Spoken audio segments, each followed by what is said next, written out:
What's up guys, Evan here at Soroka Yoga Therapy. It's my first video back since surgeries. I had back surgery about 3 weeks ago, so I'm super excited to actually not only be able to sit, but to have the mental focus to be able to talk into some people out there. I hope you're listening. So this video is, I really want to focus this month on mental health. I know it's not Mental Health Awareness Month, but every month should be Mental Health Awareness Month. And this is a breathing technique that I utilize for myself, but I also teach to my students in the moment of, let's call it panic, attacky, like tightness in the chest. For me, when I get like that, I start crying and I just can't get out of that loop. And we could say like crying is one way of a release, but we want to use the tools of our practice to help us self-regulate and promote physiological rebalancing of our nervous system.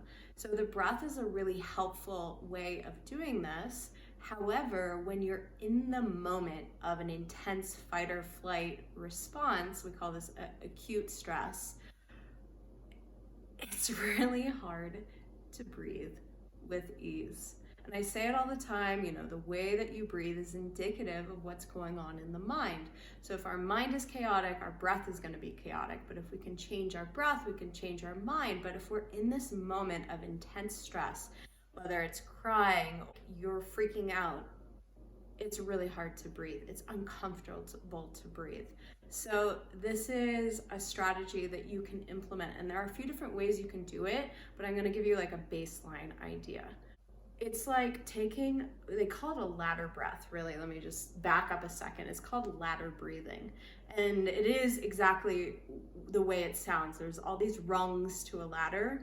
So we're gonna do breathing like little steps, like little segments, but it's not our typical Ujjayi breath that if you are familiar with practice that we do from the throat. This is like really small sips of air. So I'll show you around on the inhale. I'm gonna do I don't know, we'll see how many I can get in.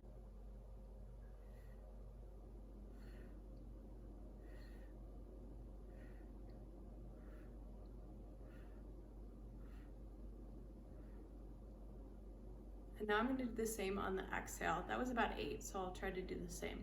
It's like small.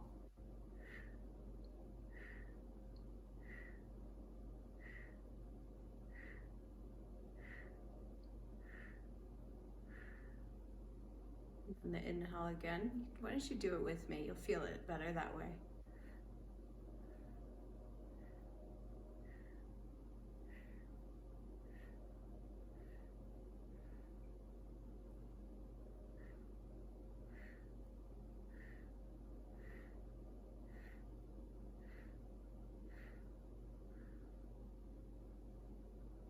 I just did 2 rounds of that, but I'm already feeling just a little bit more grounded, centered, embodied.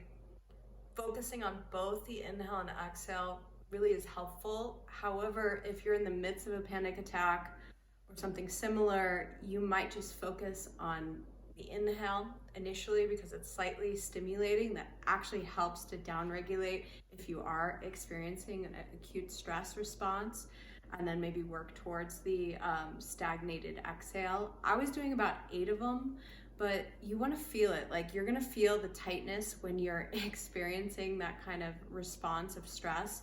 So you don't want to be pushing it towards the tightness too much. So it might be like 3 or even 4 segments, but try to keep it even.